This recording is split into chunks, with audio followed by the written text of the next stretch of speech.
இன்னைக்கு என்ன நாள்? இன்றைக்கு கிறிஸ்து உயிர்த்தெழுந்த நாள். ஸ்தோத்திரம். இந்த நாளுக்கு நான் 4 பேர் வைக்க போறேன். இந்த நாளுக்கு நான் 4 பெயர் வைக்க போறேன். இந்த நாள் 1 எழுந்த நாள். இந்த நாள் என்ன நாள்? இது எழுந்த நாள்.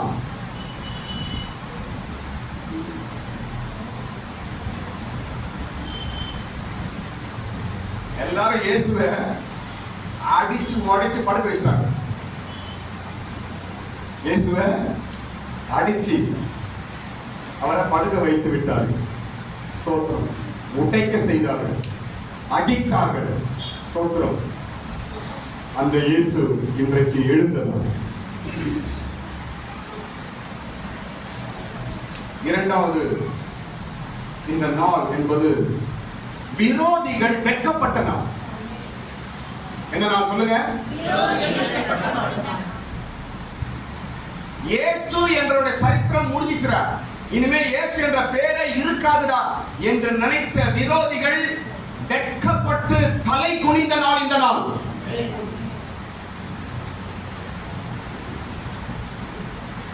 மூன்றாவது, இந்த நாள் சாத்தான் தோற்று கொண்ட நாள்.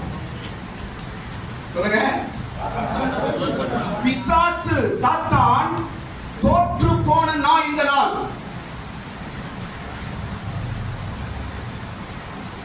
மரணம் என்ற சாத்தான் இயேசு அப்படியே முழுங்கி வச்சிருந்தான். அவ்வளவுதான். மரணம் என்பது ஒரு சாத்தான். அந்த சாத்தான் இயேசுவை கல்லறைக்குள்ள அப்படியே வச்சிருந்துச்சு. அவ்வளவுதான். என்கிட்ட மாட்டிட்டான் இவன், இந்த இயேசு என்றவன் என்கிட்ட மாட்டிட்டான் அப்படின்னு சாத்தான் ரொம்ப ஆழ பார்த்தான். அந்த சாத்தான் தோற்கடித்த நாள் இன்றைக்கு. சாத்தான் தோற்று போன நாள். ஸ்தோத்திரம். நான்காவது, இது எந்த நாள்?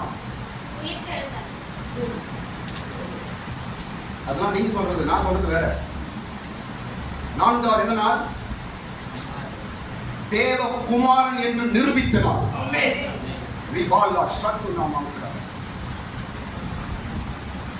இயேசு அவர் ஒரு தேவகுமாரன் என்று நிரூபித்து காட்டின நாள் இந்த நாள். ஆமென். உண்மையாகவே இவர் தேவகுமாரன் தான் என்று எல்லாரும் ஒத்துக்கொண்டாங்க. நிரூபித்த நாள். நான் யாரு நிரூபிச்சாரு? நான் மரணத்தை ஜெயிப்பேன் என்று நிரூபித்தார். நான் ஒரு தேவகுமாரன் என்று நிரூபித்தார். என்னை எந்த வல்லமையும் கட்டளைக்க முடியாது என்பதை நிரூபித்தார். நான் அந்த சராசரங்களை படைத்த இயேசு கிறிஸ்து நான் தான் என்று நிரூபித்தார். அந்த நாள் தான் இந்த நாள். கையை தட்டுங்க, கரங்களை தட்டுங்க. இயேசு தன்னை தேவகுமாரன் என்று நிரூபித்து காட்டின நாள். ஸ்தோத்திரம். முதல் நாள் என்ன சொல்லுங்க? எழுந்த நாள். முதல் நாள் என்ன? எழுந்த நாள். இரண்டாவது, வெட்கப்பட்ட நாள். மூன்றாவது, சாத்தான் தோற்று போன நாள். நான்காவது, தேவகுமாரன் என்று நிரூபித்த நாள். மறுபடியும் சொல்றேன், சொல்றேன் பாருங்க. இன்னும் சொல்றேன், கவனிங்க எல்லாரும். உனக்கும் ஒரு நாள் வரும். ஹல்லேலூயா. உனக்கும் ஒரு நாள் வரும். இயேசு எழுந்திருக்க ஒரு நாள் வந்தது. உனக்கும் நீயும் எழும்ப ஒரு நாள் வரும். இயேசு விரோதிகளை வெட்கப்படுத்த ஒரு நாள் வந்தது. உனக்கும் ஒரு நாள் வரும். இயேசு சாத்தானை தோற்கடிக்க ஒரு நாள் வந்தது. உனக்கும் ஒரு நாள் வரும். இயேசு தான் ஒரு தேவகுமாரன் என்று நிரூபிக்க ஒரு நாள் வந்தது. உனக்கும் ஒரு நாள் வரும். கவலையப்படாத, உனக்கும் ஒரு நாள் வரும். கடவுள் உனக்கும் ஒரு நாள் வச்சிருக்கிறார். ஹல்லேலூயா. நீ எழுந்திருக்க ஒரு நாள் வரும். கையை தட்டு, கரங்களை தட்டு. நீயும் எழும்புவாய். நீ திரும்ப எழும்புவாய். உன்னை எழுப்புவார். இயேசு மரணத்திலிருந்து எழுப்பினார். நீங்க நீங்க விழுந்து போயிருக்கிற இடத்துல மறுபடியும் எழுப்புவீங்க. உங்களையும் எழுப்ப ஒரு நாள் வரும். ஹல்லேலூயா. நீயும் எழுப்புவாய். இயேசு மூன்றாவது நாள் திரும்ப எழுப்பினார். விழுந்து போயிருக்கிற சிஸ்டர், பிரதர், உன் குடும்பம் விழுந்து போயிருக்கிறது, உன் சூழ்நிலை விழுந்து போயிருக்கிறது, உன் ஃபைனான்ஸ் ப்ராப்ளம் எல்லாம் விழுந்து போயிருக்கிறது, உன் நிலைமை விழுந்து போயிருக்கிறது.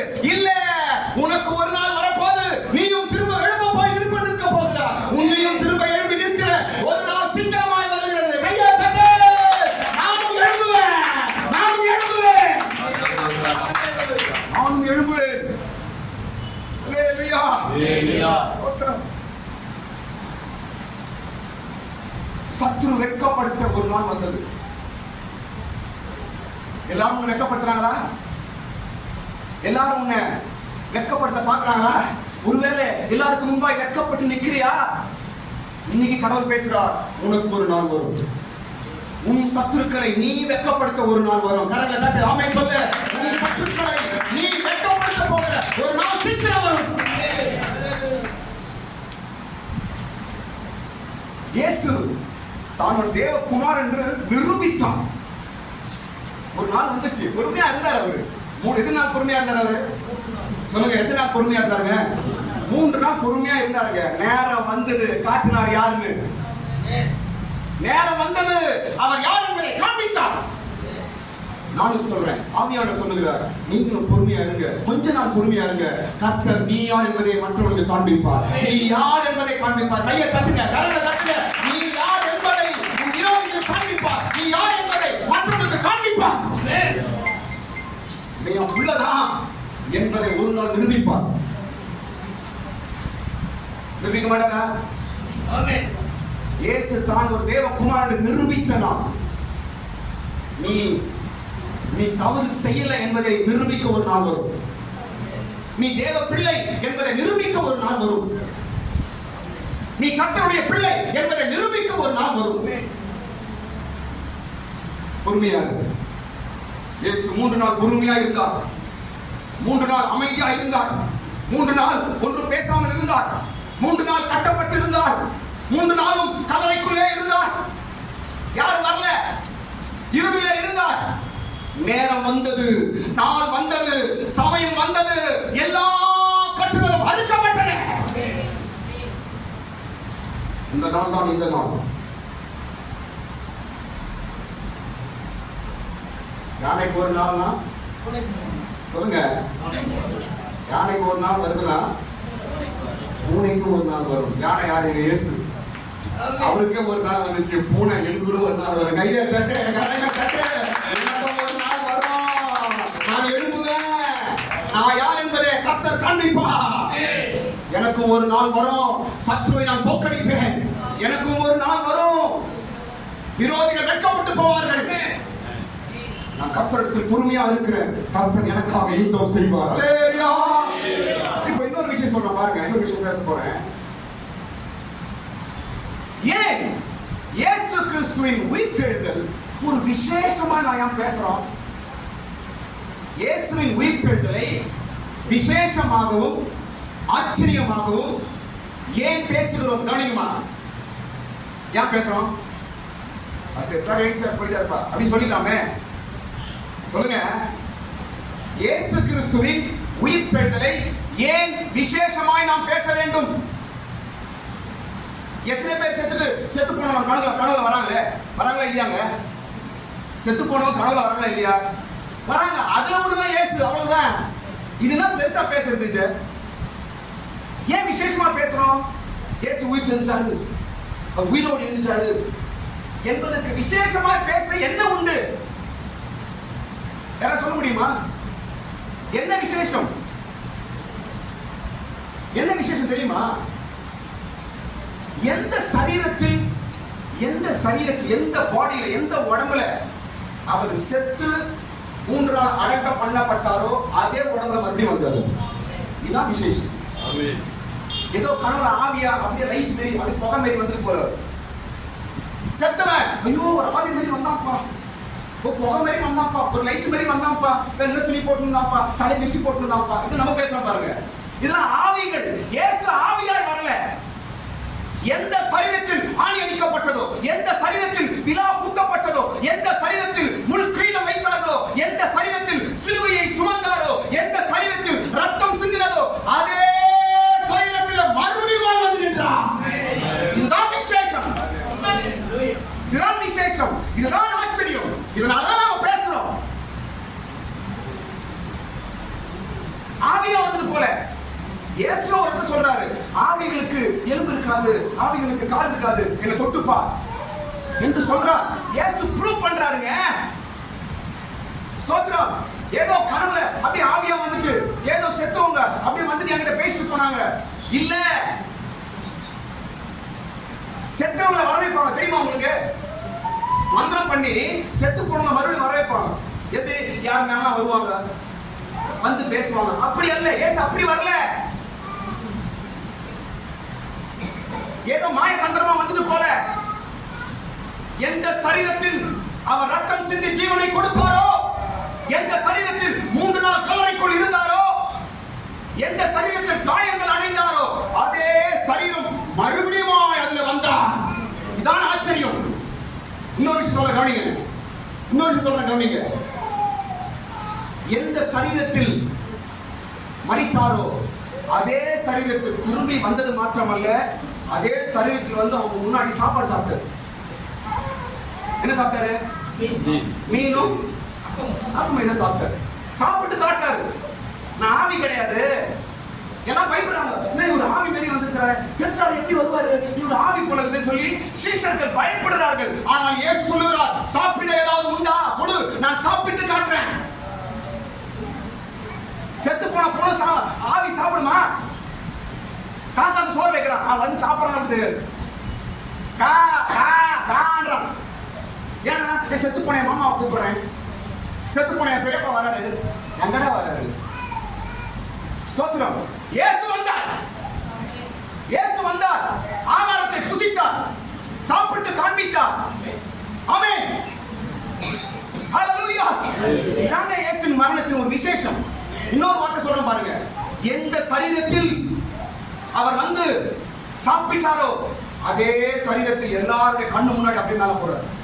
இதாங்க விசேஷம். கையை தட்டுங்க. இதாங்க விசேஷம். இதான் கிறிஸ்துவின் நாமத்தில் இயேசுவை உயர்த்துகிறார். இயேசு உயிர்த்தெழுந்தார், உயிர்த்தெழுந்தார் என்று இன்றைக்கு ஆர்ப்பாட்டமாய் கிறிஸ்துவர்களை உயர்த்த காரணம் என்ன? வேற சரீரத்தில் வரல, ஆவியா வரல, வேற பாடியில வரல, அதே சரீரத்தில் வந்தார். காயங்களை காட்டுறாரு பாரு. எல்லாருக்கும் முன்பு அப்படியே மேல எடுத்துக் கொள்ளப்படுறாருங்க. எவ்வளவு பெரிய ஆச்சரியம் இதெல்லாம் நடந்தது. எல்லாருடைய கண்களுக்கு முன்பாய் அவர் என்ன பண்றாரு? அவரு அப்படியே பரலோகத்துக்கு போயிடுறாரு. இது ஆச்சரியம் அல்லவா? இதான் கிறிஸ்தவம். இப்படிப்பட்ட இயேசுவை நாம் உயர்த்த வேண்டாமா? ஹalleluya. இன்னொரு விஷயம் சொல்ல கவனிங்க. இன்னொரு விஷயம், இயேசு உயிர்த்தெழுந்ததற்கு என்ன ஆதாரம்? இயேசு உயிரோடு எழுந்தார் கடவுள். என்ன ஆதாரம்? என்ன ஆதாரம்? நான் 3 ஆதாரம் சொல்றேன் பாருங்க. உங்களுக்கு வேற இருக்கலாம், நான் சொல்றேன் ஒரு 3 ஆதாரம். இயேசு உயிரோடு எழும்பினார், அவர் உயிரோடு வந்தார், எல்லாருக்கும் காட்சி கொடுத்தார், அவர் உயிர்த்தெழுந்தார் என்பதற்கு 3 ஆதாரங்கள். முதலாவது ஆதாரம், முதலாவது எவிடன்ஸ், எருசலேமில் இருக்கிற திறக்கப்பட்ட கல்லறை. ஆமென். இந்த எருசலேமில் இயேசுவோட கல்லறை எப்படி இருக்குதுங்க? அது திறந்து இருக்குது. இன்றைக்கும் அந்த கல்லறை இருக்கிறது. விஞ்ஞானிகள் ஒத்துக்கொள்கிறார்கள், இயேசு வாழ்ந்ததற்கு ஆதாரம் உண்டு, இயேசு இந்த பூமியில் இருந்ததற்கு ஆதாரம் உண்டு என்று விஞ்ஞானிகள் சொல்லுகிறார்கள். இயேசு வாழ்ந்ததற்கு ஆதாரம் உண்டு என்றால், அவர் மரித்ததற்கும் ஆதாரம் உண்டு என்றால், இயேசு உயிர்த்தெழுந்ததற்கும் ஆதாரம் உண்டு. இயேசு வாழ்ந்தது உண்மை, உயிர்த்தெழுந்தது உண்மை. இயேசு மரித்தது உண்மை, உயிர்த்தெழுந்தது உண்மை. இயேசு வாழ்ந்த வீடு இருக்குது, இப்போ அவர் வாழ்ந்த ஊழியங்கள் இருக்கிறது, கலிலேயா இருக்கிறது, எல்லாம் இருக்குது. கடவுள் எல்லாம் வச்சிருக்காருங்க. ஏன்னா கிறிஸ்தவம் பொய் என்று சொல்ல போறாங்க. இவ்வளவு இருந்தே கிறிஸ்டியன்ஸ் பொய்ன்னு சொல்றாங்க. இவ்வளவு எவிடன்ஸை கடவுள் தான் வச்சிருக்கிறாரு. ஆமென். நான் சொல்லிட்டேன், கவனிங்க. பாருங்க, உலகத்துல எத்தனையோ பட்டணங்கள் அன்றைக்கு இருந்த பட்டணங்கள் இன்றைக்கு இல்ல. நினிவே பட்டணம் கிடையாது, பாபிலோன் பட்டணம் கிடையாது. அன்னைக்கு இருந்த பட்டணங்கள்லாம் இன்னைக்கு ஒண்ணுமே இல்ல, எல்லாம் அழிஞ்சு போச்சு. ஆனால் எருசலேம் பட்டணம் இன்றைக்கு வரைக்கும் ஆண்டு வச்சிருக்காங்க. கையா தட்ட. அதெல்லாம் ஆதாரங்கள்.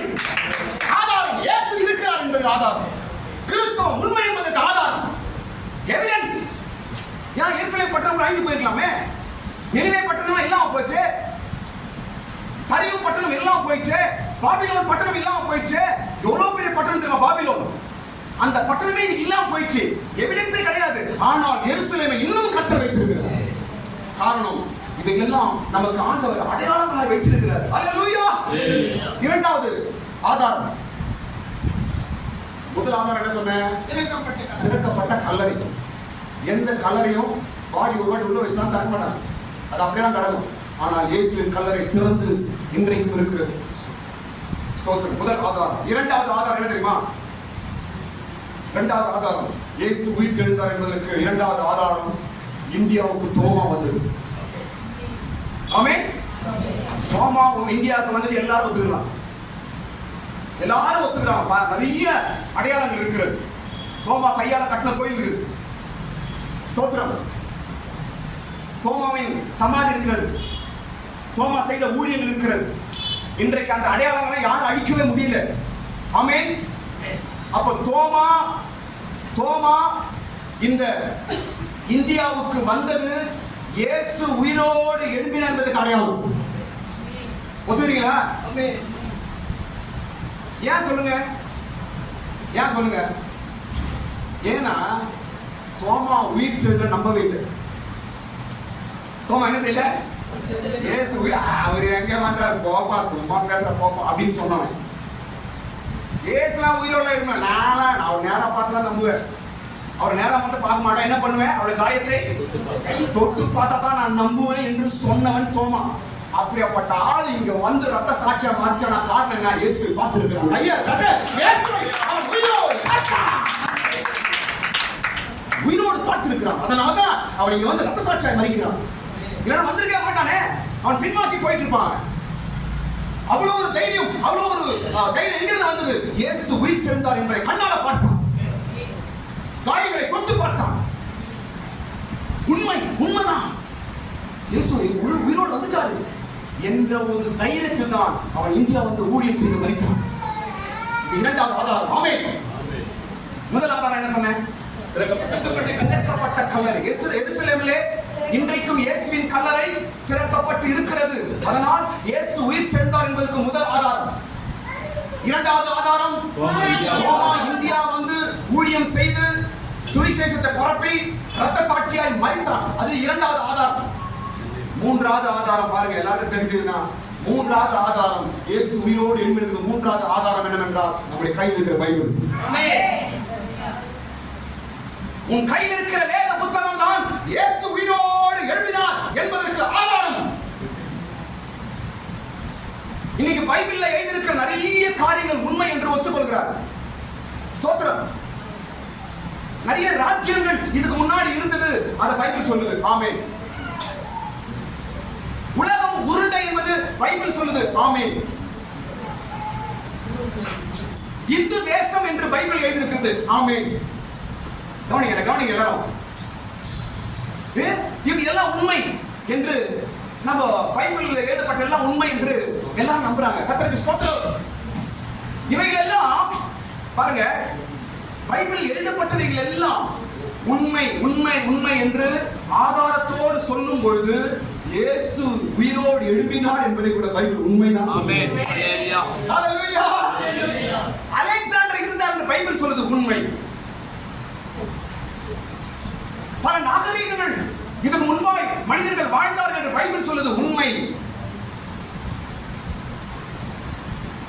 நிறைய காரியங்கள் பைபிள் பேசுதுங்க. எல்லாவற்றிற்கும் அறிஞர்கள் உண்மை என்று ஒத்துக்கொள்கிறார்கள். சில காரியங்கள் மறுக்க முடியாது, பைபிள் உண்மையை பேசுது.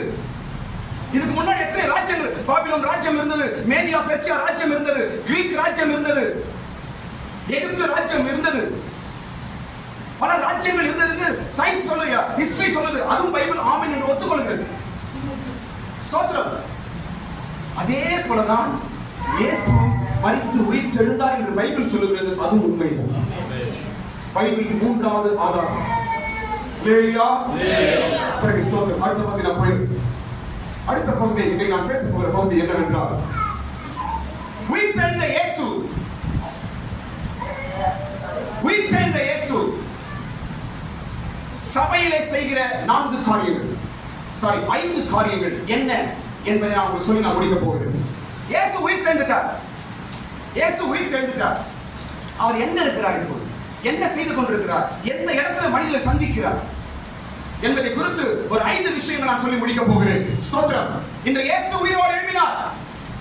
மரணமே உன் கூர் எங்கே? பாதாளமே உன் ஜெயம் எங்கே என்று மரணத்தையும் பாதாளத்தையும் வென்றவராய் ஜெயவேந்தராய் இன்றைக்கு உயிரோடு எழும்பி முழு உலகத்திற்கும் வெளிச்சமாய் நின்று கொண்டிருக்கிறார். அவரை இப்ப நம்ம எங்க சந்திக்கிறது? எங்க மீட் பண்ணலாம் அவரை என்பதை ஒரு 5 விஷயம் நான் சொல்ல போறேன். கவனிங்க. ஸ்தோத்திரம். முதல் காரியம், உயிர்த்தெழுந்த இயேசு சந்தித்த முதல் ஆள் யார் என்றால் மகதலேனா மரியாள். யாருங்க? யாருங்க? மகதலேனா மரியாள். இயேசு அவளை சந்தித்த உடனே அவள் சுவிசேஷ ஆவி உடையவராய் மாறிவிட்டார். இதெல்லாம் மைண்டில் வைத்துக் கொள்ளுங்கள். முதலா யாரை சந்திக்கிறார் இயேசு? மகதலேனா மரியாளை சந்திக்கிறார். வாரத்தின் முதல் நாள் சூரியன் உதிக்கும் அதிகாலையிலே மகதலேனா கல்லறைக்கு வருகிறார். இயேசு அவளுக்கு முதல் தரிசனம் கொடுத்தார். முதல் இயேசுவை, உயிர்த்தெழுந்த இயேசுவை அவள் சந்தித்த உடனே அவள் என்னவாய் மாறுகிறார்? என்ன சொன்னேன்? என்னவா மாறுகிறார்? சுவிசேஷம் சொல்லுகிறவனாய் மாறுகிறார். இன்னைக்கு நீங்க இயேசப்பா பத்தி மற்றவங்களுக்கு சொல்றவங்களான்னு இருக்கிறீங்கன்னா, உயிர்த்தெழுந்த இயேசு உங்களை சந்தித்தார் என்று அடையாளம். யாருக்கும் இயேசு பத்தி சொல்லவே இல்லைன்னா இன்னும் இயேசு உயிர்த்தெழுந்து உன்னை சந்திக்கல என்று அர்த்தம். மகதலேனா மரியாள் இயேசு உயிர்த்தெழுதலை மற்றவர்களுக்கு சொல்லும்படிக்கு புறப்பட்டார். காரணம் என்ன? உயிர்த்தெழுந்த இயேசு சந்தித்தார். உயிரோடு இருக்கிற இயேசு உன்னை சந்திக்கிறார் என்றால் நீ சுவிசேஷ ஆவி உடையவனாய் மாறுவாய். மற்றவர்களுக்கு இயேசுவை சொல்லுகிறாய், நீ மாறுவாய். இப்ப மகதலேனா மரியாளை குறித்து ஒரு 3 காரியங்கள் சொல்ற பாருங்க. இவருடைய நிலவரம் என்ன தெரியுமா? அந்த நேரத்துல இயேசு சந்திக்க போகும்போதோ அவருடைய நிலவரம் என்ன தெரியுமா? முதலாவது ஏமாற்றப்பட்டார். முதலாவது என்னங்க? என்ன ஏமாற்றம்? என்ன ஏமாற்றம்? கல்லறைக்கு போனா கல்லறை யாரு இல்ல? இயேசப்பா இல்ல. ஏமாற்றப்பட்டவர். ஸ்தோத்திரம். ஏமாற்றப்பட்டவளை இயேசு சந்தித்தார்.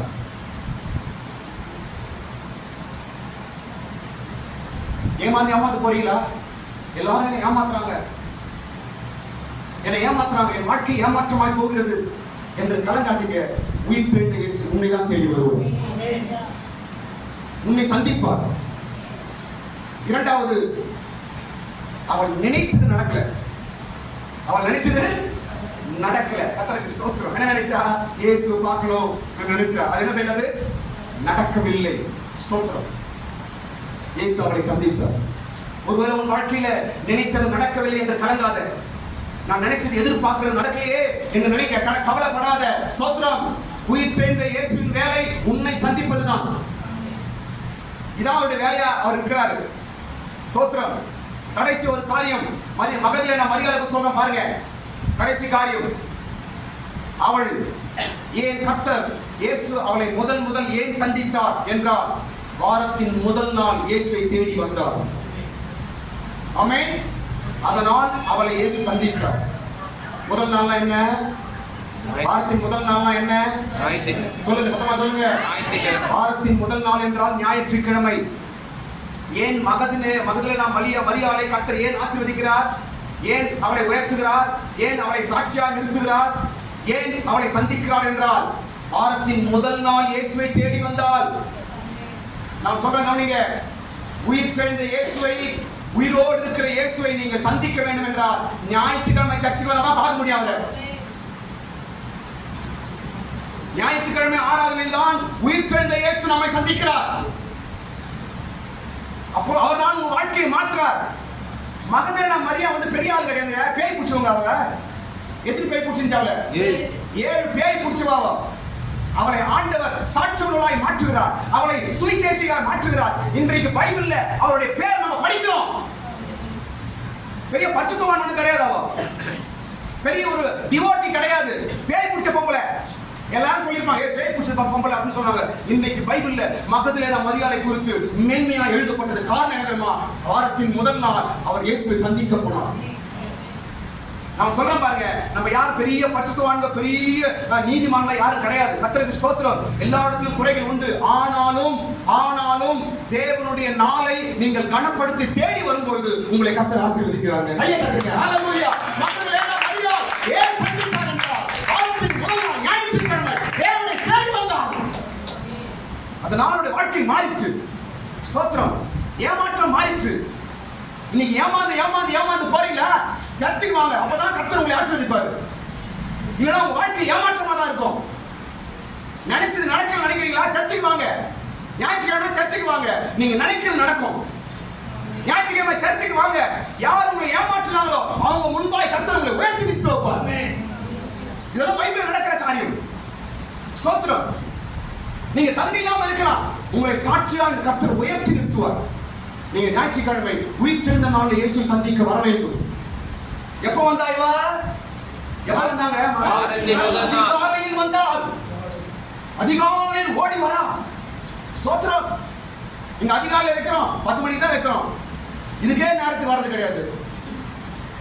மகதலேனா மரியா நம்ம டபுள் பேய் பிடிக்கும். உள்ள அவளையாவது 7 பேய் பிடிச்சது. ஜாக்கிரதையா இருங்க. ஞாயிற்றுக்கிழமை சரியான நேரத்தில் பயபக்தியோடு சர்ச்சைக்கு வரணும். சும்மா விளையாட்டு கிடையாது. உயிர்த்தெழுந்த இயேசு உன் வாழ்க்கையை மாற்ற வேண்டும் என்றார். நீ பயத்தோடு கடவுளை அவரை தேடும் பொழுது உன்னை சந்திப்பார். என்னை கனப்படுத்துவதை நான் கனப்படுத்துவேன்.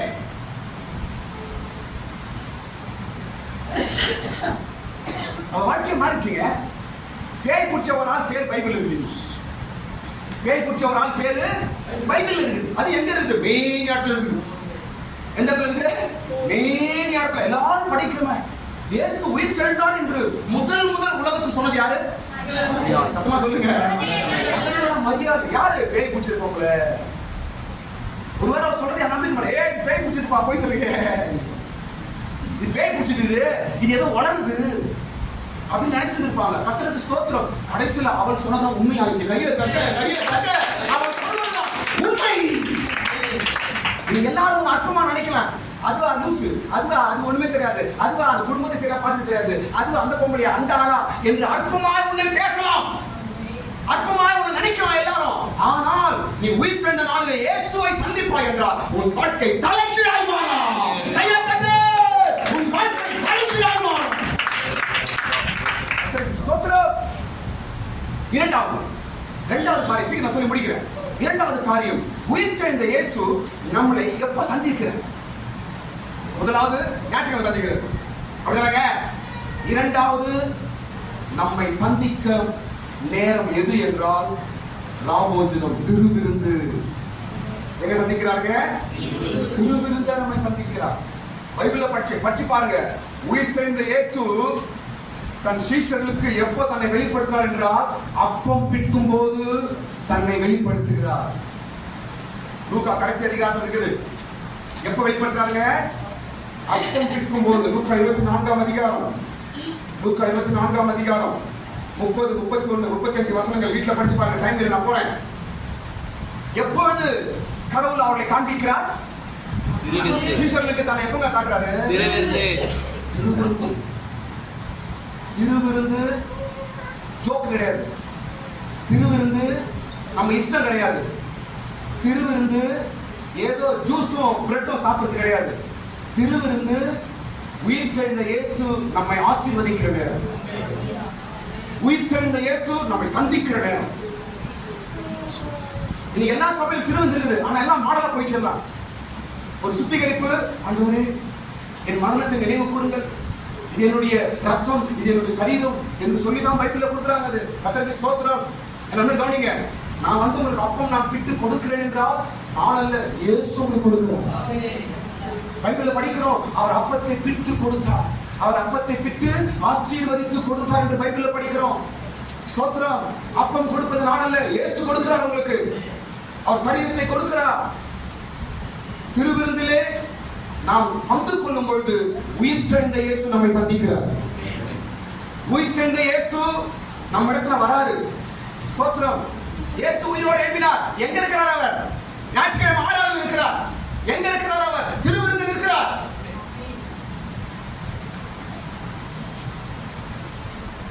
திருவிருந்து எடுக்கும் போது 2 காரியம் நடக்குது. இந்த உயிர்த்தெழுந்த இயேசு திருவிருந்த வந்து 2 காரியம் செய்தார். ஒன்று, முதலாவது காரியம், நம்முடைய ஆவிக்குரிய கண்ணை திறக்கிறார். ஆமென். என்ன செய்றாங்க? இந்த கண்ணு கிடையாது. என்ன பாருங்க, இந்த கண்ணு வேஸ்ட், இது கிடையாது. எது திறக்கிறாரா? ஆவிக்குரிய கண் என்று ஒன்று இருக்கிறது. அது திறக்கப்படும். நீ சரியாய் ஒப்பு கொடுத்து தாழ்த்தி உன் பாவங்களை மன்னிப்பு எடுத்து திருவிருந்து எடுப்பாய் என்றால் உன் ஆவிக்குரிய கண்கள் பிரகாசமாய் மாறும். ஆமென். இன்னொரு விஷயம் சொல்றேன், கவனிங்க. என்ன பாருங்க, ஒரு நிமிஷம் பாருங்க. இன்னொரு விஷயம் சொல்றேன் பாருங்க. ஏதேன் தோட்டத்தில் ஆதாம் ஏவாளுடைய கண்கள் திறக்கப்பட்டது. அது என்ன கண்டது? ஏதேன் தோட்டத்தில் ஆதாம் ஏவாளுடைய கண்கள் திறந்தது என்று படிக்கிறோம். அது என்ன கண்டது? பாவக்கண். புசிக்காதே என்ற கனியை அவர்கள் புசித்த உடனே அவருடைய கண்கள் திறக்கப்பட்டது. அது பாவத்தின் கண். நீங்க கடவுளுக்கு கீழ்ப்படியாம, கடவுள் பேச்சை கேட்காம பாவம் செய்யும் போது நம்முடைய பாவ கண் திறக்கும். இன்னும் செய்யும் சொல்லும். இன்னும் பண்ணு அப்படின்னு சொல்லும். ஏதேன் தோட்டத்திலே பாவத்தின் கண் திறந்தது. ஆனால் திருவிருந்திலே ஆவிக்குரிய கண்கள் திறக்கப்படுது. கையா கட்டு. திருவிருந்து எடுக்கும்போது நம்முடைய ஆவிக்குரிய கண்களை திறக்கிறார் தேவன். அதனால எடுக்கணுமா வேண்டாமா? எப்படி எடுக்கணும்? இங்கதான் சுத்திகரிப்பு கிடையாது. அட்லீஸ்ட் வீட்லயாவது ஒரு மணி நேரம் உட்கார்ந்து அவங்களை மன்னிப்பு கேட்டு, ஆண்டவரே உன் சரீரத்தை ரசித்து நான் பானம் பண்ண போகிறேன், என்னை தகுதிப்படுத்துங்க என்று ஜெபம் பண்ணிட்டு வரீங்களா? ஆவிக்குரிய கண்கள் திறக்கப்பட்டால் தான் நாம் இயேசுக்காக கடைசி வரைக்கும் வாழ முடியும். ஆவிக்குரிய கண்கள் திறக்கப்பட வேண்டும். ஆவியின் காரியங்கள் நம்ம அறிந்து கொள்ள வேண்டும். ஆமென். இன்னொரு காரியம் நடக்குது. என்ன தெரியுமா? சீஷர்கள் அப்பத்தை பிற்கும் பொழுதுதான் இவர் கர்த்தர் என்று அறிந்தார்கள். அது வரைக்கும் யாரும் தெரியல. அது வரைக்கும் அவர் யாருமே தெரியல, பேசிக்கிறாங்க. ஆனா அப்பத்தை பிட்டு கொடுக்கும் பொழுதுதான் சீஷர்கள் இவரை கர்த்தர் என்று அறிந்தார்கள். நம்முடைய கடவுளை என்ன பாருங்க, நீங்க ஏசப்பாவை நல்லா புரிஞ்சுக்கணும்னா திருவிருந்து சரியா இருக்கும். அப்பதான் அவரை புரிஞ்சுக்க முடியும். அவர் யாரு, உன் கூட இருந்து என்ன பண்றாரு, அவர் எப்படியாப்பட்ட கடவுள், உங்களுக்கு எதுக்கு கூட இருக்கிறாரு, அவர் என்ன செய்யறாரு, உங்ககிட்ட என்ன பேசுறாரு, உனக்கு என்ன பண்றாரு, இதெல்லாம் நீ புரிந்து கொள்ள வேண்டும் என்றால், கடவுளை அறிந்து கொள்ள வேண்டும் என்றால் திருவிருந்து மிக மிக முக்கியம்.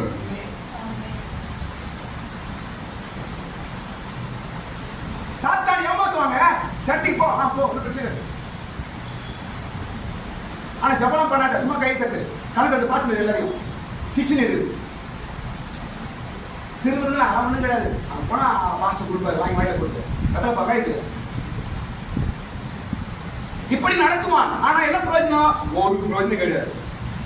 ஒரு ஆவிக்குரிய அறிவு இருக்காது, ஒரு ஆவிக்குரிய பக்தி தெரியாது, கடவுள் யாருன்னு தெரியாது, இயேசு என்ன பண்றாரு, உங்க கூட என்ன பண்றாரு, என்ன பேசுறாரு, உன்னை எப்படி நடத்துறாரு, ஒண்ணுமே தெரியாது. கண்ணு ஆவிக்குரிய கண்ணு திறக்கப்படல. ஆனா சர்ச்சுக்கு போறேன். இன்னைக்கு பல சபைகள் தான் நடக்குது. ஆவிக்குரிய கண்கள் திறக்கப்படவில்லை.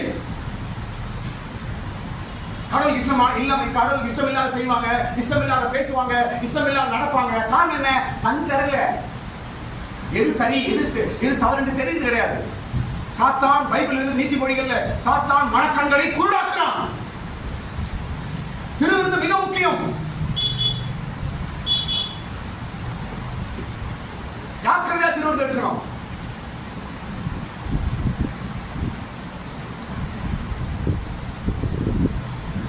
நிறைய இடத்துல இன்னைக்கு வரைக்கும் நான் ஒரு திருவிருந்து விஷயம் நான் மறக்க முடியாது. நான் ஊழியத்துக்கு நான் மாஸ்டர் ஆகல. அப்ப நான் வாலிப பையனா இருக்கிறேன். ஒரு இடத்துல திருவிருந்து, என் சபையில திருவிருந்து எடுக்க நான் போனேன். எல்லாரும் லைன்ல உட்காந்துருக்காங்க, நானும் உட்காந்துருக்கேன். எல்லாருக்கும் பாஸ்டர் திருவிருந்து கொடுத்து வர நான் வாங்கிட்டேன். நான் பக்கத்துல என்ன மாதிரி ஒரு பையன் உட்காந்து அவனும் வாங்கிட்டான். அப்படியே வாயில போட்டான், அவனும் வாயில போட்டான். கொஞ்ச நேரத்துல அவன் என்ன ஆச்சுன்னு தெரியல, ஒரு மாதிரி வலி போய் வந்து கீழே போட்டு அப்படியே இழுத்து இழுத்து இழுத்து இழுத்து அப்படியே இழுத்து இழுத்து போறான். எல்லாரும் ஓடி பிடிக்கிறான். இதை நான் சார் வரைக்கும் மறக்க முடியாது.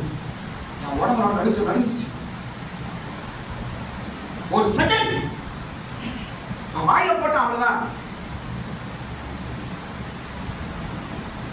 இது ஆண்டவர் எனக்கு கற்றுக் கொடுத்தது, அதனால பார்த்தேன். ஒருவேளை கடவுள் வெளியரங்கமாய் நம்மை தண்டிக்கிறோம் என்றால் நல்லது. வாங்கி எவ்வளவு முடக்கு குடிச்சிட்டு இவ்வளவு பெரிய பிரெட் சூப் சாப்பிட்டா கூட ஒண்ணுமே தெரியல, நான் கடவுளை கை விட்டா அர்த்தம். ஜாக்கிரதை.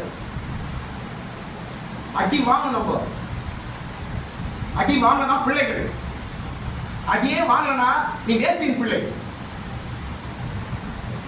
தண்டிக்கப்பட வேண்டும், சிட்சிக்கப்பட வேண்டும், அவமானம் வரணும், துக்கங்கள் வரணும், வேதனைகள் வரணும். அவர்கள் தான் பிள்ளைகள். நம்மளுக்கு ஒண்ணுமே இல்ல, நான் அப்படியே சிச்சினே லூஸ் மாதிரி போய் நிற்கிறேன் அப்படின்னா நீ வேசியின் பிள்ளை. கடவுள் உன்னை கை விட்டாரு, உன்னை தனி தரிச்சு விட்டாருன்னு அர்த்தம்.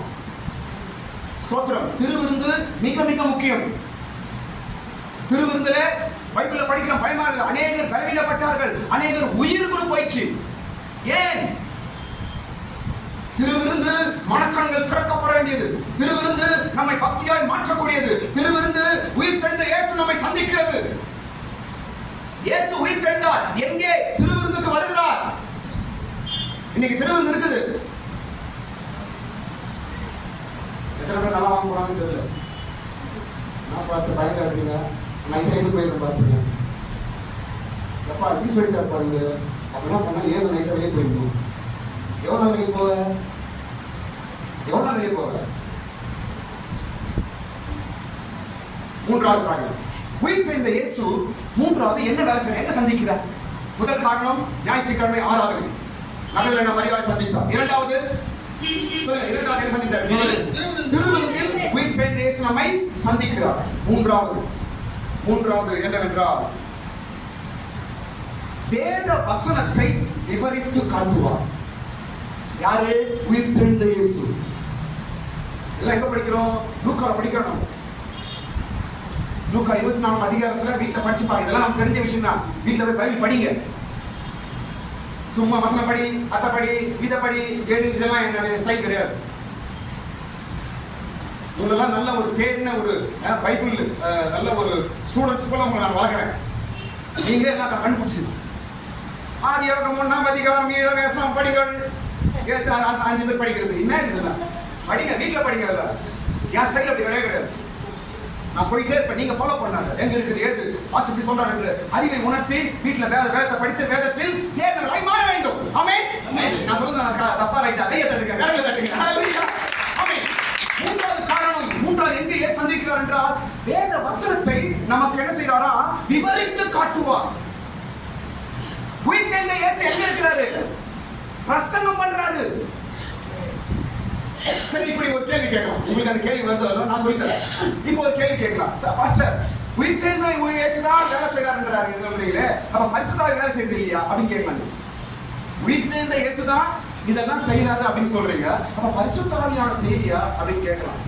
இது எப்படின்னா, உயிர்த்தெழுந்த இயேசு பரிசுத்த ஆவியின் மூலமாய் வேலை செய்கிறார். அப்படின்னா பரிசுத்த ஆவி வேற, உயிர்த்தெழுந்த இயேசு வேற இல்ல. உயிர்த்தெழுந்த இயேசு யார் மூலமா வேலை செய்கிறார்? பரிசுத்த ஆவியின் மூலமா வேலை செய்கிறார். உயிர்த்தெழுந்த இயேசு பரிசுத்த ஆவியானவர் ஒன்றே. கையை தட்டுங்க. ஹalleluya. பிதா குமாரன் பரிசுத்த ஆவியானவர் ஒன்றே. பரிசுத்த ஆவியின் காலம் இது. அவர் மூலமாய் தான் எல்லா வேலையும் நடக்குது. ஸ்தோத்திரம். இப்போ சீஷர்களுக்கு வந்து இயேசு உயிர்த்தெழுந்து வந்துட்டாருன்னு தெரியல அவங்களுக்கு. அவர் யாரை நினைச்சுக்கிறாங்க தெரியல. பைபிள்ல படிக்கும்போது ஒரு 3 இடத்துல அவர் வேதத்தை விவரித்து சொல்றாங்க.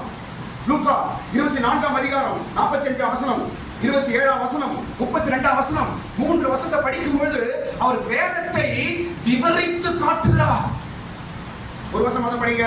மோசே முதலிய சகல தீர்க்கதரிசிகளும் எழுதின வேத வாக்கியங்கள் எல்லாவற்றிலும் தம்மை குறித்து சொல்லியவைகளை அவர்களுக்கு விவரித்து காண்பித்தார். விவரித்து காட்டுறார். பைபிளை விவரித்து சொல்லணும். இதான் ஒரு பாஸ்டரோட ஊழியத்தின் வேலை. பைபிள் ஒரு வசனம் சொல்லிட்டு உடனே போயிருக்கு அப்படியே. அவன் இப்படி பண்ணா, இவன் இப்படி பண்ணா, அது பண்ணிச்சு, இந்த கதை அந்த கதை. இது கிடையாது. உயிர்த்தெழுந்த இயேசு ஒரு சபையில் இருக்கிறார் என்றால் அந்த சபையில் என்ன நடக்குங்க சொல்லுங்க? வேத வசனம் விவரித்து சொல்லப்படும். கிளீனா எக்ஸ்பிளைன் பண்ணுவா, விவரித்து. அடுத்த வசனம் படிங்க. அடுத்த வசனம் படிங்க. 27 வசனம் படிங்க சீக்கிரம். 27 படிங்க. 27 45 படிங்க. அப்பொழுது வேத வாக்கியங்களை அறிந்து கொள்ளும்படி அவர்களுடைய மனதை அவர் திறந்து, அடுத்த வசனம் அடுத்த 32 படிங்க. அப்பொழுது அவர்கள் ஒருவரை ஒருவர் நோக்கி வழியிலே அவர் நம்முடனே பேசி வேத வாக்கியங்களை நமக்கு விளக்கி காட்டின பொழுது, வேத வசனங்களை விளக்கி காட்டுறாரே, விவரித்து சொல்றாரே. மோசேயிலிருந்து தாவீதிலிருந்து எல்லாரும் பத்தி சொல்றாரே. எல்லாரும் பத்தி பைபிள் அப்படி பிரிச்சு பிரிச்சு வைக்கிறார். பிரிச்சு பிரிச்சு சொல்லி கொடுக்கிறார். யாருக்கு? சீஷர்களுக்கு. ஸ்தோத்திரம். யாரு? உயிர்த்தெழுந்த இயேசு. இன்றைக்கு உயிர்த்தெழுந்த இயேசு எங்க இருக்கிறார்? உயிர்த்தெழுந்த இயேசு என்ன வேலை பண்றாரு? வேதத்தை விவரித்து சொல்லுகிறார் சபையிலே. வேதத்தை விவரித்து காட்டுகிறார் சபையிலே. வேதம் என்ன என்று நமக்கு போதிக்கிறார். இதான் உயிர்த்தெழுந்த இயேசுவின் வேலை. அவர் வேலை பண்றாரு. ஸ்தோத்திரம். என்ன பிரசங்கம் கேட்டீங்க? நல்லா பண்ணார் பிரசங்கம். ஆனா என்ன தெரியல, ஒரே சிரிப்பு, பாஸ்டர் ஒரே ஜோக்கு, சிரிச்சு வயிறு வலிச்சிச்சுங்க. ஒரே சிரிப்பு. இன்னைக்கு என்ன பிரசங்கம் பண்ணாரு? அதான் தெரியலையே. நேற்று கேட்சி போற நீ ஒரு லூசு, உன் பாஸ்டர் ஒரு லூசு. வேதம் என்ன சொன்னார்? இன்னைக்கு கர்த்தர் என்ன பேசினார்? சிரிப்பு ஜோக் அல்ல. சிரிப்பு பண்ற இடமா இது? ஜோக் அடிக்கிற இடமா இது? நியூஸ் படிக்கிற இடமா இது? அவங்கள பத்தி இவங்கள பத்தி குறை பேசுற இடமா இது? வேதத்தை விவரித்து சொல்கிற இடம், வேதத்தை போதிக்கிற இடம், வேதத்தை நமக்கு தெளிவாய் காண்பிக்கிற இடம். இது யார் செய்யுது? உயிர்த்தெழுந்த இயேசு இங்கதான் வராரு. இயேசு உயிர்த்தெழுந்தார். எங்க இருக்கிறார்? எங்க சபையிலே வேதத்தை சொல்லிக் கொடுத்து கொண்டிருக்கிறார். கையை தட்டுங்க. இயேசு உயிர்த்தெழுந்தார். எங்க சர்ச்சுக்கு வந்து வேதத்தை சொல்லிக் கொடுக்கிறார். அவருடைய வேலை. சீஷர்களுக்கு வேதத்தை விவரித்து சொன்னவர் இன்றைக்கு எங்கள் மத்தியில் வந்திருக்கிறார். ஆமென். சீஷருடைய அறிவை உண்டாக்கினவர். சரி, இப்ப என்ன நடக்குது என்றால், வேதத்தை நமக்கு விவரித்து சொல்லும் போது என்ன நடக்குதுன்னா, மனது திறக்கப்படுகிறதாம். எந்த வசனம் அது? 32 வரைக்கும் படிங்க. 32 மனதை திறந்தார். அப்பொழுது வேத வாக்கியங்களை அறிந்து கொள்ளும்படி அவர்களுடைய மனதை அவர் திறந்து. போதும். எந்த வசனம் அது? 45. வேத வசனத்தை நாம் அறியும்படிக்கு நமக்கு என்ன நடக்குதுங்க சொல்லுங்க? மனது திறக்கப்படுகிறது. என்ன நடக்குதுங்க? மனது திறக்கப்படுகிறது. மனது திறக்கப்படுகிறது. ஸ்தோத்திரம். திருவிருந்து மூலமாக என்ன திறக்கப்படுது? ஆவிக்குரிய கண்கள் திறக்கப்படுகிறது. திருவிருந்து மூலமாய் நமக்கு என்ன திறக்கப்படுது? ஆவிக்குரிய கண்கள் திறக்கப்படுகிறது. வேத வசனத்தின் மூலமாய் நமக்கு என்ன திறக்கப்படுது? மனது திறக்கப்படுகிறது. ஆமென். மனசு திறக்கணும். மனசு கல்லு போல மனசு மூடிக்குது. மனசு ஒரு இருதயம் இருட்டா. எல்லாவற்றும் இருதயம் தான் காரணம். இது திறக்கப்படணும். என்ன? வேத வசனத்தை கேட்க வேண்டும். வேத வசனம் போதிக்கப்பட வேண்டும். வேத வசனத்தை நமக்கு பகுத்தறிந்து போதிக்கிறவர்கள் வேண்டும். அப்பதான் மனசு திறக்கும். மனசு திறந்தாதான் ஆசீர்வாதம். மனது திறந்தாதான் சுபவங்கள் மாறும். மனது திறந்தாதான் நாம் பக்திவான்களாய் மாற முடியும். அது அப்படியே மூடி இருந்துச்சுன்னா என்ன? ஒரு பிரயோஜனம் கிடையாது. மனது திறந்தாதான் வசனம் உள்ளே போகும். ஆமென். ஆமென். சீஷருடைய மனதை கர்த்தர் திறக்கிறார். எந்த கர்த்தர்? உயிர்த்தெழுந்த இயேசு. ஆமென். வசனத்தை போதிக்கிறவராய் உயிர்த்தெழுந்த இயேசு நம்மை சந்திக்கிறார். நான்காவது காரியம் உயிர்த்தெழுந்த இயேசு நம்மை சந்திக்கிறது எப்படி என்றால், நம்மை ஆசீர்வதிக்கிறார். உயிர்த்தெழுந்த இயேசு என்ன வேலை செய்கிறார் சபையில? முதல் வேலை ஞாயிற்றுக்கிழமை நம்மை சந்திக்கிறார். இரண்டாவது வேலை திருவிருந்தில நம்மை சந்திக்கிறார். மூன்றாவது வசனம் போதிக்கிறார். நான்காவது நம்மை ஆசீர்வதிக்கிறார். எங்க படிக்கிறாங்க? 50ஆம் வசனம் படி ஒரு வாட்டி. பின்பு அவர் அவரைக்கும் அவர்களை அழைத்துக் கொண்டு போய் தம்முடைய கைகளை உயர்த்தி அவர்களை ஆசீர்வதிக்கிறார். யாருக்குமா இவரு? உயிர்த்தெழுந்தவர். இந்த இயேசு யார் தெரியுமா? உயிர்த்தெழுந்து என்ன பண்றார்? ஆசீர்வதிக்கிறார், பிளஸ் பண்றார். நம்ம சர்ச்சுக்கு வந்தா நடக்குது, நமக்கு blessing நடக்குது. ஆசீர்வதிக்கிறார். என்ன? கையை உயர்த்தி ஆசீர்வதிக்கிறாரா? ஆமென். அந்த லைன் மறுபடியும் படிங்க. நம்முடைய கைகளை உயர்த்தி, நம்முடைய கைகளை உயர்த்தி அவர்களை ஆசீர்வதிக்கிறார். யார்? உயிர்த்தெழுந்த இயேசு. சமாதியிலிருந்து வெளியே வந்தவர், கல்லறை விட்டு வெளியே வந்தவர், மரணத்திலிருந்து வெளியே வந்தவர். இன்னைக்கு என்ன பண்றார் அந்த இயேசு? கரங்களை மேலே உயர்த்தி ஆசீர்வதிக்கிறார். இன்னைக்கு கூட அந்த இயேசு நம்ம மத்தியில தான் இருக்கிறார். இப்பவும் அதே இயேசு நம்ம மத்தியில இருக்கிறார். என்ன பண்ணி கொண்டிருக்கிறார்? அவங்க கையெல்லாம் உங்க மேல வைக்கிறார். கையை தட்டுங்க, கையை தட்டுங்க. அவருடைய கை உங்க மேல வச்சு ஆசீர்வதிக்கிறாங்க. அவருடைய கை உங்க மேல படுதுங்க. ஆசீர்வாதத்தோடு இருந்து நீங்க போவீங்களாக. ஸ்தோத்திரம். உயிர்த்தெழுந்த இயேசு என்ன பண்றாரு? பிளஸ் பண்றாரு. என்ன பிளஸ் பண்றாரு? என் குடும்பத்தை பிளஸ் பண்றாரு, என் பிள்ளைகளை பிளஸ் பண்றாரு, என் வீட்டை பிளஸ் பண்றாரு. ஆமென். இயேசு உயிர்த்தெழுந்து என்ன பண்றாரு? சபையில் இருக்கிறாரு, சர்ச்சில் இருக்கிறாரு, நம்ம கிட்ட வரவங்க எல்லாரையும் ஆசீர்வதிக்கிறாரு. அவரை தேடி வருகிறவரை ஆசீர்வதிக்கிறார்.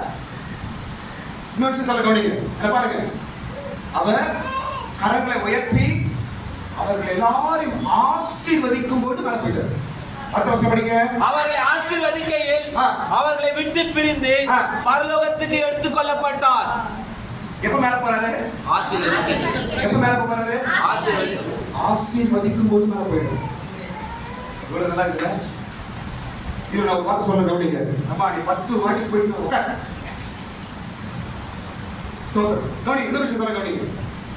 இதுல ஒரு விஷயம் சொல்ல கவனிங்க. ஆசீர்வதிக்கும் போது என்ன ஆயிட்டார்? அவரு எடுத்துக் கொள்ளப்பட்டார். ஜனங்கள் ஆசீர்வதிக்கும் போது என்ன ஆயிட்டார்? அவரு எடுத்துக் கொள்ளப்பட்டார். மேல போயிட்டார், பரலோகத்துக்கு போயிட்டார். ஸ்தோத்திரம். இதுல நான் ஒரு வார்த்தை சொல்றேன் கவனிங்க. எல்லாம் கவனிங்க.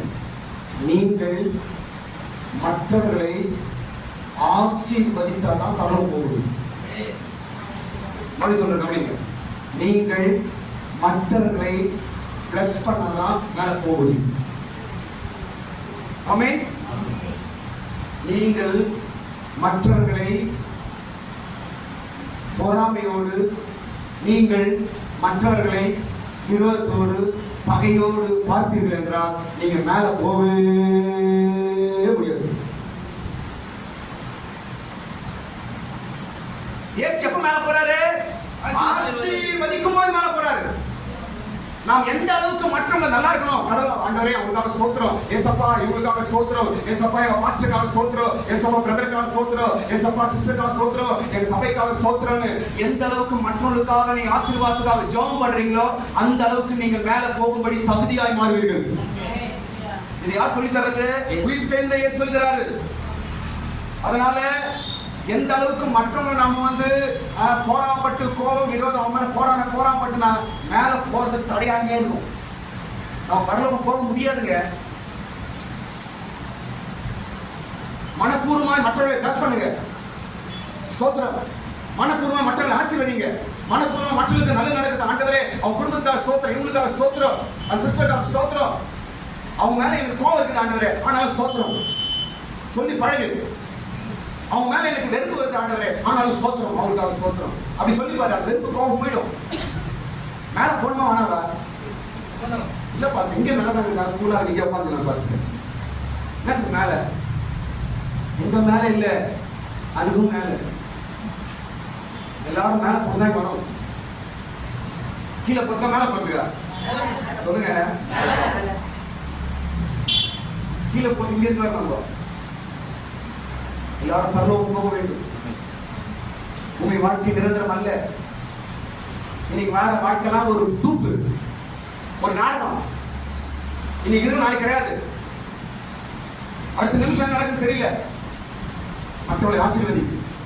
அந்த ஒரு இருதயத்துக்காக ஜெபம் பண்ணு. யாரையும் இருக்காது. ஸ்தோத்திரம். எனக்குலாம் யார் மேலே கோவம் வெறுப்பு ஏதாவது வந்துச்சுன்னா உடனே அவங்களுக்கு சோதனை பண்ண ஆரம்பிச்சு. இல்லை எங்களுக்கு அவங்களால ஆண்டவர் சோதரம் சோதரம் சோதரம் அவங்க ஸ்தோத்திரம் ஸ்தோத்திரம் ஸ்தோத்திரம் அவங்க பேரை சொல்லி நான் ஸ்தோத்திரம் பண்ணிட்டு அப்போ என்ன ஆகும்? கோபம் போயிடும், கசப்பு போயிடும், நம்ம பரலோகத்துக்கு ஆயத்தப்படுவோம். ஸ்தோத்திரம். இயேசு ஆசீர்வதிக்கும் பொழுது பரலோகத்துக்கு போனார். கடைசி காரியத்தில் நான் முடிக்கிறேன். 5வது காரியம், உயிர்த்தெழுந்த இயேசு. உயிர்த்தெழுந்த இயேசு செய்கிற 5வது காரியம் என்ன? 5வது காரியம் என்ன பண்றார்? என்ன பண்றார் என்றால் கவனிங்களேன், என்ன பண்றார் என்றால் பின்மாற்றமாய் போகிற எல்லாரும் கூப்பிடுவார். ஆமென். என்ன பண்றாருங்க? சொல்லுங்க. பின்மாற்றம் என்னது? தேவனை விட்டு விலகினர். பின்மாற்றம் என்ன சொல்லுமா? என்னமா பின்மாற்றம் என்னது? தேவனை விட்டு விலகினர். பின்மாற்றம் என்ன? இயேசு விட்டு சபையை விட்டு தூரம் போய்விடுதான் பின்மாற்றம். இப்படி பின்மாற்றம் தூரம் போறாங்க, அவங்களெல்லாம் சந்திக்கிறது தான் உயிர்த்தெழுந்த இயேசுவோட வேலை. எங்க படிக்கிறது? நம்ம யோவான் 21 படிக்கிறோம். யோவான் சுவிசேஷம் 21 படிக்கிறோம். பேதுரு பின்மாற்றமா போயிடுறாரு. இயேசு மரித்த உடனே அவர் உயிர்த்தெழுந்தார் தெரியாது அவனுக்கு. அவன் என்ன செய்யறான்? பின்மாற்றம். மறுபடியும் நான் மீன் பிடிக்க போயிடுறேன், மறுபடியும் நான் மீன் பிடிக்க போகிறேன் என்று அவன் தனியா போல இன்னும் சீசன்லாம் கூட கூட்டிட்டு மீன் பிடிக்க பின்னாடி போயிடுறான். ஊழியத்தை விட்டுட்டு இயேசுவை விட்டுட்டு விசுவாசத்தை விட்டுட்டு பின்னாடி போகிறான். யாரு? இப்ப இயேசு என்ன பண்றாங்க? சந்திக்கிறார். அவனை போய் அன்பாய் சந்திக்கிறார். அவனுக்கு ஆகாரம் கொடுக்கிறார். ஆமென். பாத்தீங்களா என்ன கொடுத்தாரு அவனுக்கு? ஆகாரம். அவங்க போயிட்டு அவங்க மீன் பிடிக்க போயிட்டாங்க. இயேசு கரையில இருக்கிற என்ன பண்றாரு? அவங்களுக்காக மீன் ரெடி பண்றாரு, ஆகாரம் ரெடி பண்றாரு. ஸ்தோத்திரம். அவங்களை போய் அன்பாய் உபசரித்து மறுபடியும் விசுவாசத்தை கொண்டு வருகிறார். அப்படி கொண்டு வரப்பட்டவன் தான் பேதுரு. இன்றைக்கு அவன் ரத்த சாட்சியாக மரிக்கிறான். ஒரு காலத்துல அவன் பின்வாங்கி போனவன். பின்வாங்கி போனவனா யார் சந்திக்கிறது? உயிர்த்தெழுந்த இயேசு சந்திக்கிறார். இதுதான் அவருடைய வேலை. ஸ்தோத்திரம். உயிர்த்தெழுந்த இயேசு என்ன பண்றாரு? யாரார் பின்வாங்கி போகிறார்களோ, யாரார் விசுவாசத்துக்கு போறார்களோ, யாரார் சபைக்கு வராமல் போறார்களோ, யாரார் பழைய வாழ்க்கைக்கு திரும்பி போகிறார்களோ அவர்கள் எல்லாம் சந்திக்கிறார் உயிர்த்தெழுந்த இயேசு. ஸ்தோத்திரம். யார் மூலமா சந்திக்கிறாரு? அவரா போவாரா? அவரா போவாராங்க? நம்ம மூலமா தான் வேலை செய்வாரு. ஆமென். நம்ம மூலமா தான் கிரியை செய்வார். நீ சர்ச்சுக்கு வரல, இவங்க விசுவாசத்துல பின்னாடி போயிட்டாங்க என்று உனக்கு ஒரு அவனை போய் சந்திங்க பேசுங்க என்று உனக்கு ஒரு உணர்வு கொடுப்பது யார்? உயிர்த்தெழுந்த இயேசு. அன்பாய் அவர்களை போய் விசாரித்து அவர்களை என்ன செய்யணும்? மறுபடியும் நம்ம கொண்டு வர வேண்டும். ஸ்தோத்திரம். போய் அவங்களை மாற்ற விடாது. ஆமா. ஸ்தோத்திரம். அவங்களை போயிட்டு மாற்ற, நான் ஒரு மானத்தை காட்டுவேன் இப்படியே மாற்றுவாங்க. போயிட்டு சர்ச்சுக்கு வரலங்க, சர்ச்சுக்கு வரல, பின்னாடி போயிட்டாங்க. காசு விட்டு போய் மிரட்டுறது. நான் யார் தெரியுமா? நான் சொன்னா அப்படியே இதை சர்ச்சு பாஸ்டர் வேலை. ஏசு அப்படியே மிரட்டினாரு பேதுருவேன். சொல்லுங்க, இது இல்லை நான் ஊழியம். ஒரு முறை எங்க வீட்டில் என் குடும்பம் நடந்தது. நாங்கள் சபைக்கு போவோம் கரெக்டா. அப்போ ஒரு வாரம் எங்க அப்பா சர்ச்சுக்கு போல பாஸ்டர் மேல போச்சுன்னா ஏதோ சர்ச்சுக்கு போல. உடனே பாஸ்டர் வீடு தேடி வந்தார். பாஸ்டர் சர்ச்சுக்கு போவதால சொல்லுங்க, பாஸ்டர் வீடு தேடி வந்தார். வந்து மிரட்டல. என்ன பண்ண தெரியுமா? பாய்க்கு உட்காந்து அழுத. எங்க வீட்டுல எங்க அப்பா சர்ச்சுக்கு வரல, வீட்டுக்கு வந்தா பேச மாட்டாரு, கோபமாகறான்னு சொல்லி மிரட்டல. என்ன பண்றாரு அவரு? என்ன பண்ணாங்க? பாய் போட்டு உட்காந்து அழுது ஜெபம் பண்ணார். உடனே அப்போட மனசு அப்படியே மாறி இவரும் ஆட ஆரம்பிச்சேன். சூப்பர்ல. இதுதான் நான் ஊழியம். நாங்க கத்துக்கிற ஊழியம். ஏய், ஏன் சர்ச்சுக்கு வரல? என்ன ஏதாவது வேணுமா? நடக்குமா ஏதாவது? இன்னைக்கு ட்ரெண்டுங்க. இன்னைக்கு டென்ட் வானத்தை காட்டா அப்படின்னா என்ன அர்த்தமா? வானத்தை காட்டலன்னா அர்த்தம் மேல தூக்கிட்டவன என்ன இவரு லைசன்ஸ் வச்சிருக்காரு. ஒரு பாஸ்டர் பேசுறாருங்க, சிரிப்பு வருது. நீ யாரு? நீ ஒரு வேலைக்காரன், வேலைக்காரன் மாதிரி பேசு. நான் இயேசுவுக்கு வேலைக்காரன், அன்பாய் பேசு, அன்பாய் அரவணை. ஒரு ஊழியக்காரன் அன்பாய் விசாரிக்கணும்னா நான் யார்கிட்ட கத்துக்கணும்னா சாரா அவங்க அப்பா கிட்ட தான். பால்தாஸ் பாஸ்டர் சித்தூர்ல முழு சித்தூர்ல கேட்டு பாருங்க. அன்புன்னு அவருக்கு தான் பார்க்கணும். துணி விட்டு கை குத்துரு, கை குத்துரு. ஒருத்தர் சர்ச்சுக்கு வரலன்னா பால்தாஸ் பாஸ்டர் செய்யற வேலை சொல்ல முடியுது. ஒருத்தர் சர்ச்சுக்கு வரல, ஒரு ஃபேமிலி சர்ச்சுக்கு வரலன்னா அவங்க வீட்டுக்கு போவார். போயிட்டு அவங்க கிட்ட பேச மாட்டாங்க, டைரக்டா கிச்சனுக்கு போயிட்டு எங்க போவார்? டைரக்டா மேல கிச்சனுக்கு போயிட்டு அதெல்லாம் பார்த்து நீங்க என்ன சாப்பிட்டாங்களா இல்லையா, என்ன குழம்பு வச்சாங்க, சாப்பிட்டாங்களா இல்லையா என்று பாத்திரத்தை திறந்து பார்ப்பாங்க. அப்பதான் தெரியும் கஷ்டத்தில் இருக்கிறாங்க, இவங்க சமைக்கல, சாப்பிடல இவங்க என்று பாஸ்டருக்கு அப்பதான் தெரியும். உடனே வந்து காசு கொடுத்து அரிசி வாங்கணும்னு சொல்லி சமையல் செய்து அவங்க கூட உட்கார்ந்து சாப்பிட்டா அதாங்க ஊழிய. கையை தட்டுங்க. அதுதாங்க ஊழியம். அதாங்க கற்றுக் கொடுத்தது. அப்படிதான் நம்ம சபை, அப்படிதான் போன நம்ம சபை வருங்காலத்தில். ஏசு அப்படிதான் விசாரிக்கிறார். ஏன் சர்ச்சைக்கு வரல, நான் கோய்ப்பா திமிரா அப்படியே கேட்ட இயேசு இல்லையே. பேதுரு சந்தித்து, பேதுருவே நீ என்னை சொல்லுங்க, பேதுருவே நீ என்னை நேசிக்கிறாயா? 3 வாட்டி கேட்கிறாரு. யார? பின்வாங்கி போனவன, பின்மாற்றமாய் போனவன. பேதுருவே என்னை நேசிக்கிறாயா? 1 வாட்டி. பேதுருவே என்னை நேசிக்கிறாயா? 2வது வாட்டி. பேதுருவே என்னை நேசிக்கிறாயா? 3வது வாட்டி. இந்த 3 வாட்டி கேட்டான ஆள் மாய்க்கான். எப்பா அவன் நேசிக்கிறப்பா, அவன் மனது உடைகிறது.